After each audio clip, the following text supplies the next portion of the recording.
오늘 우리에게 주실 하나님 말씀은 구약성경 시편 133편 1절에서 3절까지 말씀.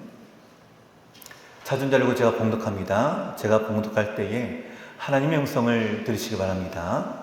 다윗의 시, 곧 성전에 올라가는 노래.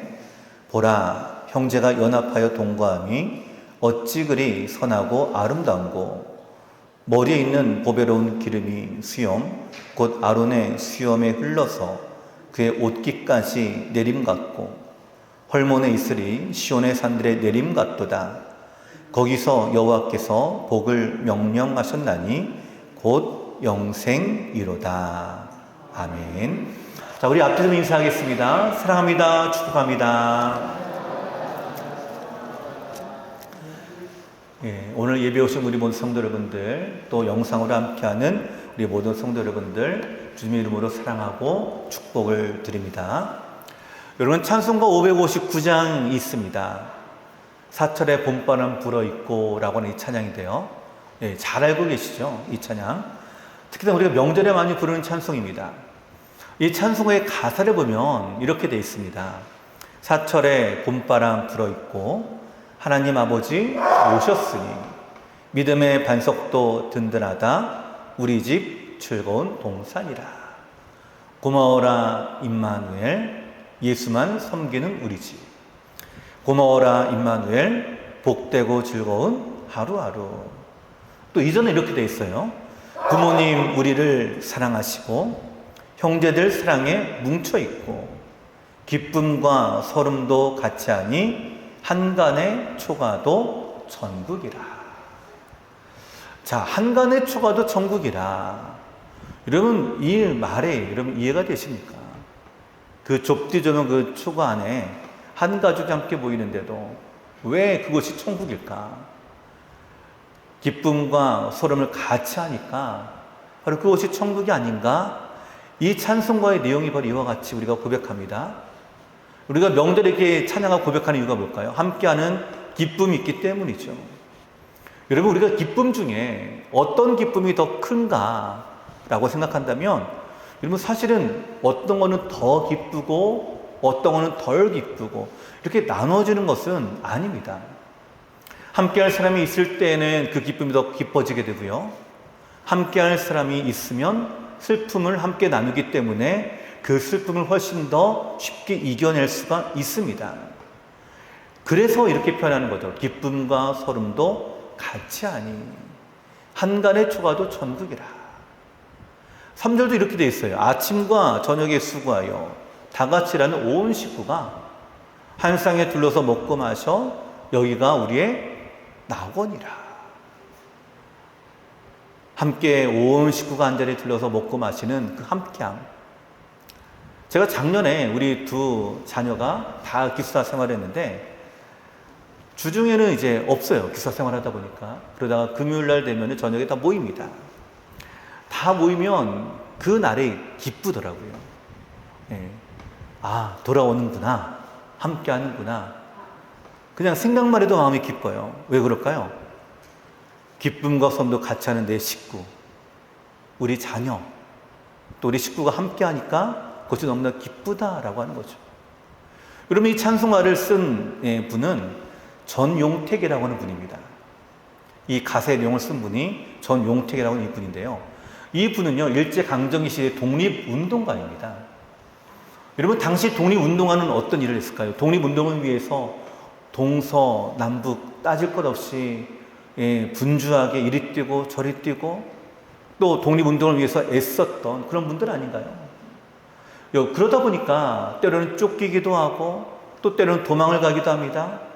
이렇게 떠돌아다니다 보니까 늘 그리운 것이 뭐예요? 가정이에요.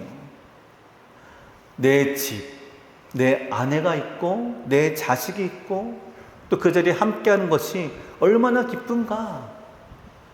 그것을 바라보면서 하나님께서 우리와 함께 하시는 그 은혜도 똑같이 이 기쁨과 은혜가 있기 때문에 이분이 독립운동을 하면서 이 가사를 썼습니다. 하나님도 이 모습을 좋아하시는 것 같습니다. 바로 가족과 같은 모습이죠. 우리 신앙의 공동체를요, 우리는 가족의 의미에서 찾아볼 수가 있습니다. 하나님 아버지를 우리가 아버지로 모시고 사는 한 형제요, 한 자매. 바로 우리 공동체를 이렇게 표현하고 있죠. 오늘 우리 교회가 이 가족과도 같은 공동체가 되기를 저는 간절히 소원을 드립니다. 가족과는 공동체. 이런 가족과도 같은 공동체가 어떤 모습일까? 오늘 두 가지를 함께 나누고자 하는데요. 첫 번째는 연합되어 하나 되는 공동체라고 하는 특징이 있습니다. 연합되어 하나가 되었다. 자, 오늘 1절 말씀 먼저 같이 읽어볼까요? 1절 시작. 보라, 형제가 연합하여 동거함이 어찌 그리 선하고 아름다운고. 아멘. 자, 여러분, 연합한다 그리고 동거한다. 이 동거가 여러분 뭘까요? 우리가 동거라고 하면 그냥 한 집에 같이 산다라는 것을 얘기를 하죠. 또 영어 성경에는 이렇게 표현합니다. Live together in unity. 연합하여 함께 산다. 이 뜻이 뭐냐? 같이 어울린다라고 하는 뜻이 있습니다. 같이 어울린다. 함께 어울린다. 이 1절 말씀을 메시지 성경에서는 우리가 이야기 더 쉽게 번역했는데요. 이렇게 번역합니다. 얼마나 멋진가, 얼마나 아름다운가, 형제 자매들이 어울려 지내는 모습. 함께 어울려 지내는 이 모습이 얼마나 멋지고 얼마나 아름다운가. 여러분, 함께 어울려 함께 지내는 우리 자녀들의 모습을 한번 생각해 보십시오. 그 모습마다 어때요? 마음이 뿌듯하시겠죠. 만약에 자녀들끼리 서로 싸우고 또 불화를 일으키고 갈등을 일으키고 한자리에 함께 모이지도 않아요? 그러면 여러분 어때요? 마음이 속상합니다. 그래도 자녀들끼리, 형제들끼리 잘 지내기를 원하는데 그렇게 갈등하고 싸움 나면요, 부모 마음이 편치가 않아요. 근데 명절에 다 함께 한자리에 모이고 함께 즐겁게 식사하고 함께 마음을 나누면 그것보다 더 좋은 모습은 없죠. 여러분, 이 다윗의 고백입니다. 오늘 다윗의 시편인데요. 자, 그래서 제가 서두에 다윗의 시, 곧 성전에 올라가는 노래라는 설명을 제가 읽었습니다. 다윗이 이 시를 썼는데 유대인들은 이 시를 가지고 성전에 올라가면서 불렀다라고 하는 거예요. 6월절과 또 77절, 장막절 이런 절기 때마다 모든 지역에 있는 사람들이 함께 예루살렘 성전을 향하여 올라가면서 불렀던 노래. 그것이 바로 오늘 이 말씀이죠. 서로 연합하여 하나됨이 어찌 그리 선하고 아름다운가. 바로 이 다윗은 성전에 올라가면서 하나님을 바라보면서 이 고백의 찬양을 올려드리고 있습니다.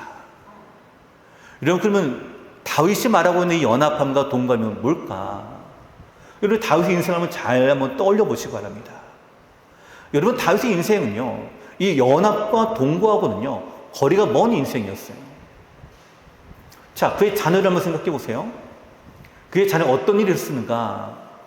우리 같이 평안한 삶이 아니었습니다. 큰아들 암논이요, 바로 그 누이 다말을 강간하는 일이 일어나요. 오늘 우리로 따지면 큰아들이 딸을 강간한 거예요. 근친상간이 일어난 거죠. 결코 일어나서는 안 될 일입니다. 근데 이 일로 인해서 또 어떤 일이 일어났는가? 다말의 친오빠인 압살롬이요, 2년 동안 치밀하게 준비해서 장자 암논을 죽입니다. 지금 다윗의 가정에 이런 일이 일어날 것도요. 큰아들이 근친상간을 일으키고 또 다른 아들은 그 아들을 또 죽이고, 이 모든 것 가운데서 다윗은 압살롬을 용서합니다. 근데 용서한 압살롬이 어떻게 해요? 반역을 일으켜요. 자기가 왕이 되겠다라고 하고 나섭니다. 그 바람에 다윗은 어떻게 돼요? 도망을 가요. 자녀들의 불화와 갈등들이 그 인생의 메인이었어요. 그뿐인가요? 왕이 되기 이전에 그가 어떤 일이 있었죠? 나를 위해 나가서 열심히 싸우고 골리앗을 물리치고, 그가 사울은 천천히요 다윗은 만만이라고 그런 승리의 영광을 그 이스라엘 나라에 안겼는데, 그 나라의 왕이었던 사울왕은 다윗을 죽이려고 하죠. 그에게 배신을 당합니다. 도망치는 신세가 되었죠. 자신이 그렇게 사랑했던 친구 요나단과 헤어지게 됩니다. 또 그의 죽음을 그가 듣게 됩니다. 그가 그 이후에 헤브론에서 왕이 되었죠. 왕이 되었는데 그가 온전한 왕이었나요? 아니었습니다. 유다 지파의 그 작은 한 지파의 한 왕이었을 뿐이에요. 무려 7년 6개월 동안. 다른 11지파의 적이 되어서 나머지 지파로 하여금 싸우는 그런 사건들이 다윗의 일생이었습니다. 그러니까 여러분, 다윗의 인생 한번 잘 생각해 보세요. 어떤 인생이었는가? 믿었던 사람에게 배신을 당해. 또 자기를 지지해주는 사람이 아무도 없어요. 이제 조금 풀리나 싶습니다. 왕이 되었어요. 그러니까 자녀들이 근친상간을 일으키고 살인을 일으키고 심지어 반역까지 일으킵니다. 자, 이거를 잘 생각해 보면 여러분, 오늘 우리의 인생은 다윗에 비하면 어떤가요? 그래도 평안하지 않으세요? 우리 중에 누가 우리 자녀들이 서로 죽이는 일이 일어났나요? 그 모습을 본 아버지 다윗의 마음이 얼마나 아팠을까? 얼마나 고통스러웠을까? 여러분, 다윗이 이스라엘의 위대한 왕이었지만 그의 일생은, 그의 삶이 이런 삶이었어요. 제가 이 삶을 들여다보면서 다윗이 얼마나 고통스럽게 견디고 견뎠는가 라는 것을 제가 보는데, 근데 그러면서 오늘 다윗이 이렇게 고백합니다. 보라, 형제가 연합하여 동거함이 어찌 그리 선하고 아름다운가. 그의 인생이 배신으로, 아픔으로, 그렇게 얼룩진 과거와 그 과거의 회한과, 그래서 그 마음이 너무나 무거운 가운데에서도 하나님을 바라보는 다윗은 이렇게 고백합니다. 여러분, 어떻게 다윗이 이렇게 고백할 수가 있을까? 성도의 하나됨, 가정의 하나됨이 얼마나 아름답고 선한가? 여러분, 다윗은 그거를 사모하고 바라봅니다. 왜요? 그의 가정이 그러지 못했기 때문에 그래요. 그의 인생이 그렇게 되지 못했기 때문에 그래요. 여러분, 생각해 보십시오. 다윗의 입장에서 다윗이 누굴 믿을 수 있을까요? 믿었던 사람에게 배신을 당합니다. 믿었던 자녀들이 그와 같은 일들이 일어납니다. 한시도 판단한 삶이 있을 수가 없었어요. 근데 하나님을 바라보는 다윗의 고백은 이런 고백이었어요. 형제가 연합하여 동거함이 어찌 그리 선하고 아름다운고. 그가 하나님을 바라보면서, 그래도 나는 하나님과 연합됨을 느끼면서 하나님과 하나 된 그 아름다운 은혜를 누리면서 그러기에 더욱더 사모하고 갈망하는 것은 이 하나님과 연합됨이 그만큼 얼마나 아름답고 얼마나 소중하고 얼마나 귀한가라는 거예요. 다윗은 이 연합과 동거됨을 하나님과 연합으로 찾습니다. 그러면서 뭐라고요? 모든 형제가 라고 이렇게 표현하고 있죠. 다윗이 하나님과 연합을 얘기하지 않습니다. 모든 형제가 라고 말하고 있어요. 이것이 다윗의 마음이에요. 모든 이스라엘 백성들, 모든 하나님의 백성들과 함께 하나가 되기를 원하는 마음. 그러면 이 마음은 3절에 이어집니다. 여러분, 3절 한번 같이 읽어볼까요? 시작. 헐몬의 이슬이 시온의 산들에 내림 같도다. 거기서 여호와께서 복을 명령하셨나니 곧 영생이로다. 아멘. 이 3절 말씀이 얼마나 시적인지 모릅니다. 여러분, 헐몬산은요, 여러분 지도를 보시면 이스라엘 최북단에 있습니다. 이스라엘 그 지역의 맨 위쪽에 있어요. 해발 2814m의 높은 산입니다. 이 산 꼭대기에는 만년설이 있어요. 겨울에는 항상 눈이 쌓여져 있고 녹지 않는 눈이 그곳에 있습니다. 그리고 백발의 산 이렇게 불리기도 합니다. 근데 이 만년설이 녹아서 물이 흐르고, 이 물이 여러분 주도에 보시는 대로 사해 쪽으로 흘러가고, 그리고 요단강의 수원이 되는 게 바로 헐몬산이에요. 자, 이 헐몬산의 이슬이 어디까지 이어진다고요? 시온산까지. 시온산은 여러분 예루살렘을 얘기합니다. 여러분, 예루살렘 어디 있어요? 저 밑에 내려가 있죠. 무려 200km나 떨어집니다. 200km나 더 떨어져 있는 곳이에요.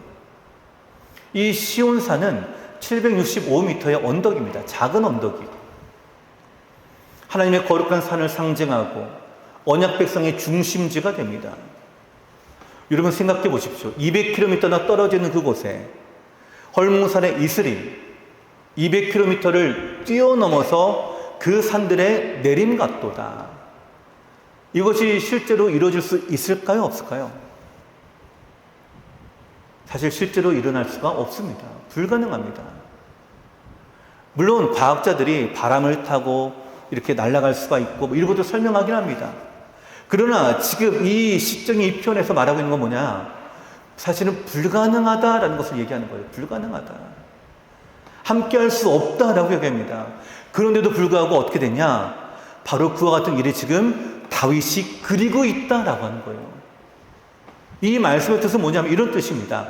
함께할 수 없을 것 같은 사람들이 함께하는 것을 의미하는 거예요. 함께할 수 없을 것 같은 사람들이 함께하는 것을 지금 다윗이 사모하고 있습니다. 다윗이 얼마나 하나님의 사랑으로 충만해서 이런 고백을 어떻게 이렇게 할 수가 있을까? 제가 이 말씀을 준비하면서 다윗이 얼마나 그릇이 큰가, 왜 하나님이 그를 귀하게 여기셨는가를 제가 여기서 느낍니다. 나랑 함께 할 수 없는 그 사람들, 대적들, 나를 배신했던 사람들, 근데 그 사람과 내가 함께 하기를 내가 원한다. 이 말씀의 의미가 무엇인지 팀 켈러 목사님이 그분이 쓴 책 묵상에서 더 잘 설명했는데요. 이렇게 설명합니다. 여러분 한번 보시기 바랍니다. 북부지방의 높다란 헐몬산과 남쪽 지역의 야트막한 언덕 시온산이 상징하듯 거룩한 백성들 사이의 연합은 상극들까지 하나로 만듭니다. 헐몬의 이슬이 시온산에 내린다는 것은 기적입니다. 마찬가지로 지극히 다채로운 문화와 인종, 계급을 가진 이들이 주님 안에서 한 덩어리가 되는 연합은 그야말로 초자연적인 사건입니다. 주님이 허락하신 연합은 고대의 진귀한 향유 같아서 등 돌리고 외면할 수도 있는 이들을 향기롭고 매력적으로 여기게 합니다. 자, 오늘 성경이 말하는 연합이 뭐라고요? 내가 원하는 사람, 내가 좋아하는 사람만의 연합이 아니라 나랑 상극인 사람, 그 사람에게 내가 문을 여는 거예요. 그 사람과 내가 함께하는 것입니다. 그래서 이걸 뭐라고 표현한다고요? 기적이다라고 표현하는 거예요. 기적이다. 여러분 그렇지 않나요? 여러분 이 연합이라고 하는 것, 함께한다라고 하는 것. 근데 연합과 함께하는 어울리는 것을 내 마음에 드는 사람과 내 마음에 합한 사람만 하는 것이 아니라 바로 나와 상극인 사람도 내가 함께하고 내 연합을 이루어 나가는 것. 다윗은 지금 이거를 바라보면서 비록 나를 향해서 배신했지만 나에게 칼을 뒤밀었지만 그러나 형제 연합함과 동거함이 어찌 그리 선하고 아름다운가. 이거를 지금 노래하고 있는 거예요. 그럼 이 연합이라고 하는 것은요, 혼자 똑똑하다고 되는 것이 아닙니다. 혼자 힘으로 될 수 있는 것이 아니에요. 똑똑한 사람이요, 똑똑해 보이지 않아야 가능한 일이에요. 여러분 잘 한번 생각해 보십시오. 연합은요, 모자라고 부족한 사람이 만들 수 있는 것이 아니에요. 좀 나은 사람이 그 부족한 사람과 함께 할 수 있을 때, 눈높이를 낮춰서 함께 할 수 있을 때 이루어지는 것이 바로 연합이에요. 예수님이 우리 안에 성육신을 임하신 것, 왜 성육신이 임하셨을까요? 우리 인간이 하나님과 함께 할 수 없는 그 상황에 먼저 손을 내미시기 위해서 인간의 몸으로 입고 오셨죠. 그래서 화목제물로 하나가 되게 하십니다. 오늘 이 시편 기자 다윗이 이 아름다움을요, 가장 높은 산 저 헬몬산에서 그 이슬이 흘러서 시온에 이르는 과정을 통해서 그 하나에 흐르는 그 물과도 같은 그 은혜의 역사가 올 하나로 묶어지는 교회의 모습이 되기를 우리 가운데 말씀으로 보여주고 계신 거예요. 여러분 오늘 우리가 이와 같이 하나가 되기를 좀 간절히 소망합니다. 하나 될 수 없는 사람과 하나가 되는 것. 마음의 문을 여러분 여십시오. 그것을 주님은 기뻐하십니다. 오늘 우리가 우리 주님을 본받아서 이 연합되고 함께 어울리고 또 함께 교제하는 이 은혜를 나누는 공동체가 되기를 간절히 소원을 드립니다. 두 번째로요, 자기 헌신과 희생을 통해 이루어지는 것이 연합이다라는 거예요. 자, 2절 말씀 같이 읽겠습니다. 2절. 자, 함께 읽겠습니다. 시작. 머리에 있는 보배로운 기름이 수염, 곧 아론의 수염에 흘러서 그의 옷깃까지 내림 같고. 여러분, 이 말씀을요, 하나의 그림을 한번 연상시켜 보십시오. 자, 하나의 인물합니다. 그 주인공은 아론이에요. 아론의 머리에 보배로운 기름이 부어지는 모습을 상상해 보십시오. 자, 그 보배로운 기름, 바로 하나님의 성령의 기름 부으심을 얘기합니다. 아론은 모든 이스라엘 백성을 대표하는 바로 대제사장이에요. 그 머리에 기름을 붓습니다. 붓는데 살짝 바르거나 살짝 붓는 정도가 아닙니다.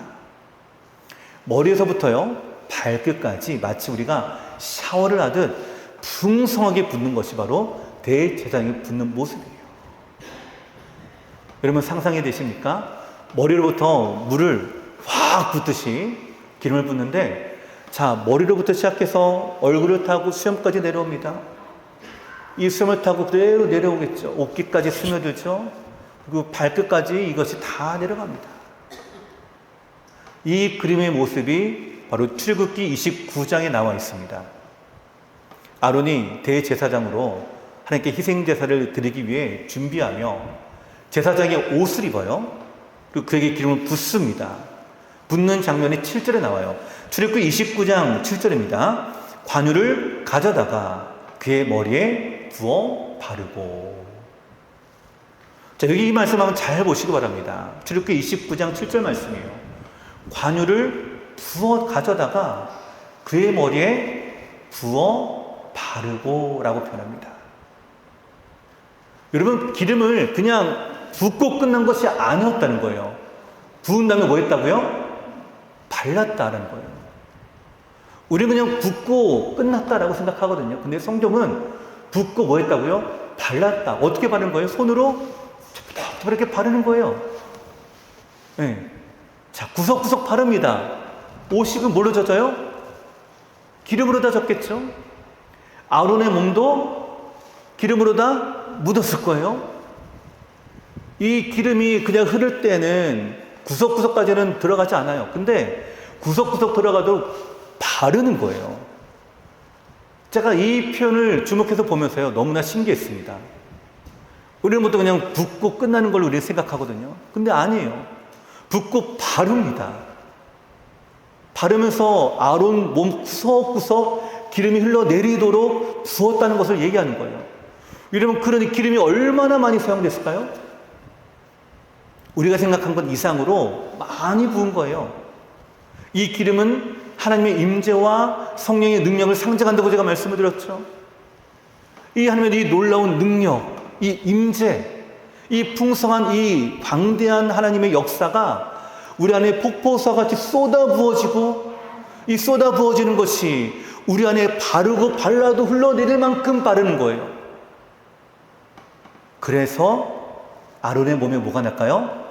향기가 납니다. 그 이전에 죄인의 그 썩었던 향기가 뭘로 바뀌었을까요?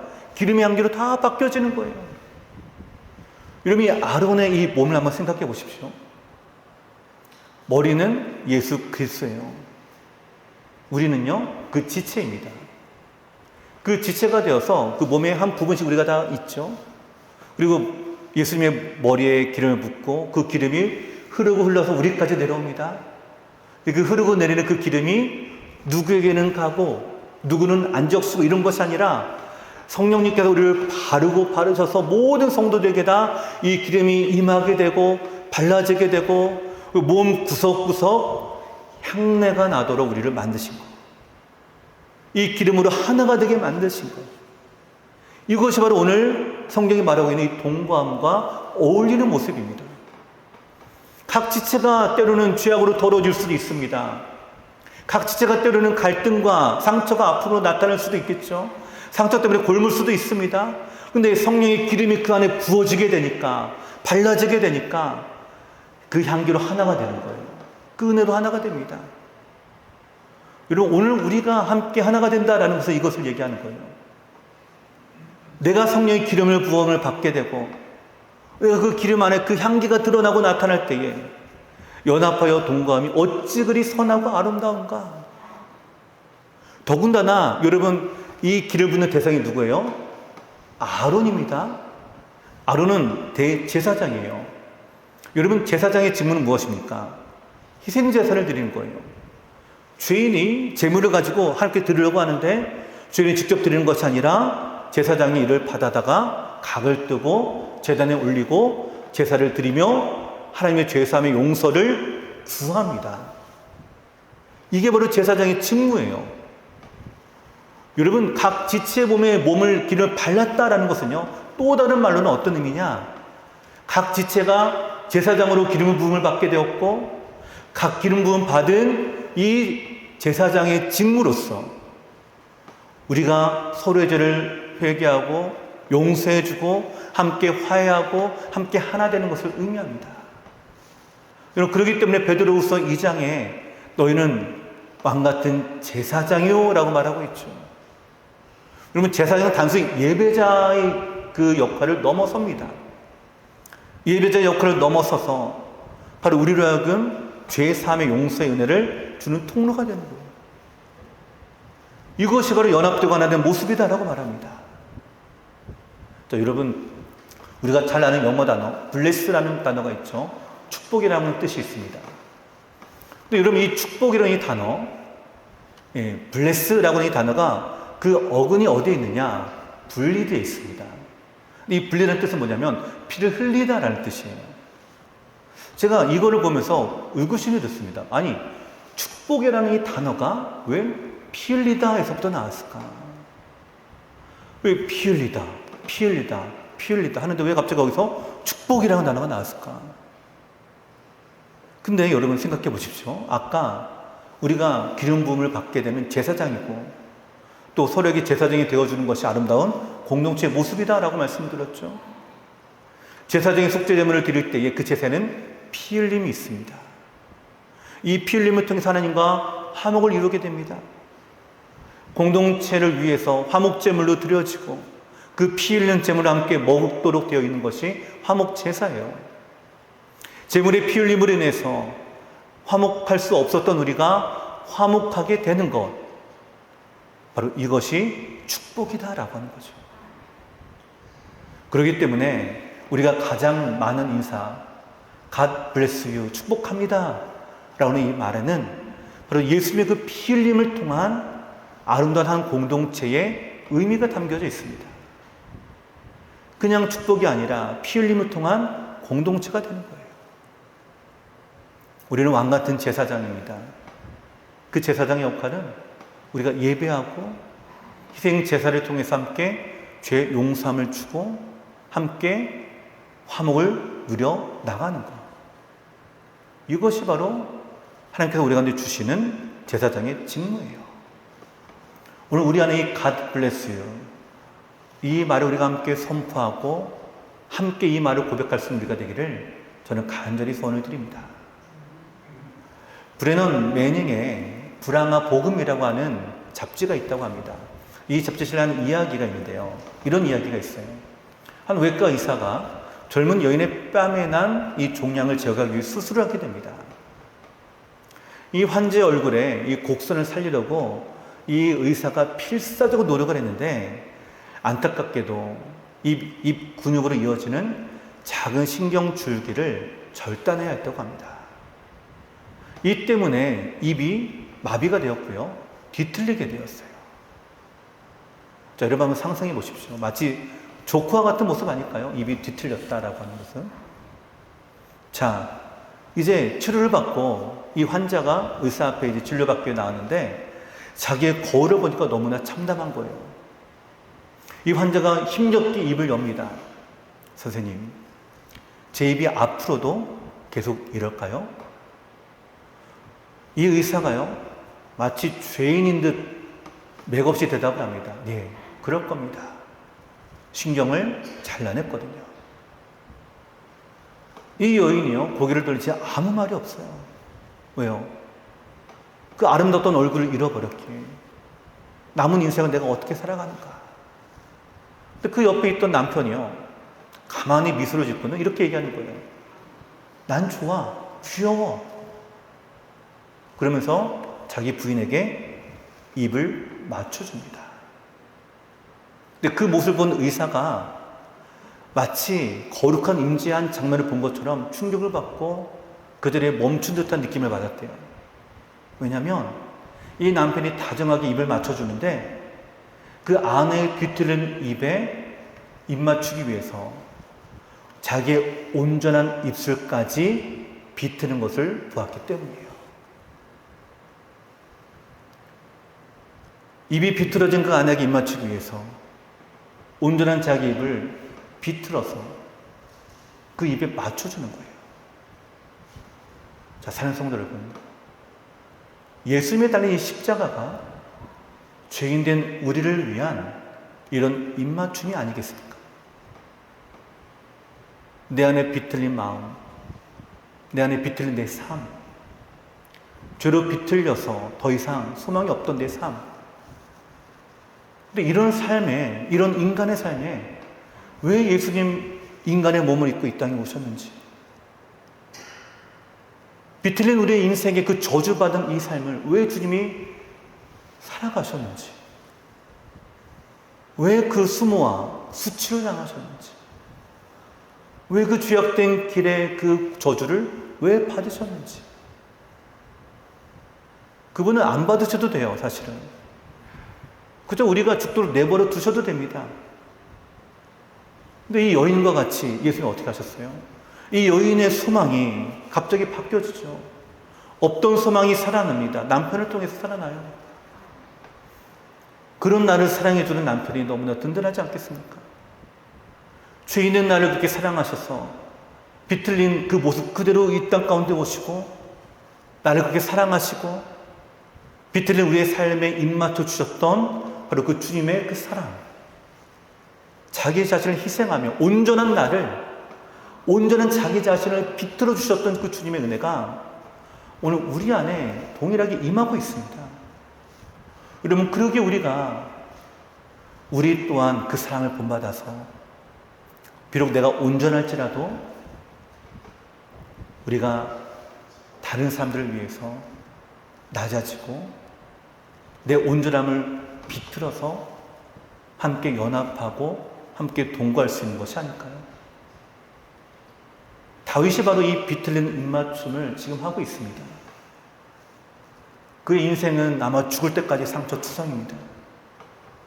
후회와 저주로 가득하겠죠.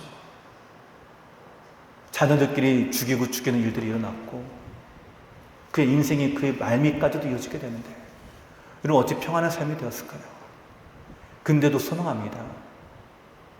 그럼에도 불구하고 형제가 연합하여 동거함이 어찌 그리 선하고 아름다운가. 오늘 이와 같이 아름다운 이 공동체가 우리가 서로의 비틀린 입맞춤들이 오늘 우리 교회 안에 불꽃같이 일어나게 되는 저와 우리 성도 여러분 되시기를 간절히 축원을 드립니다.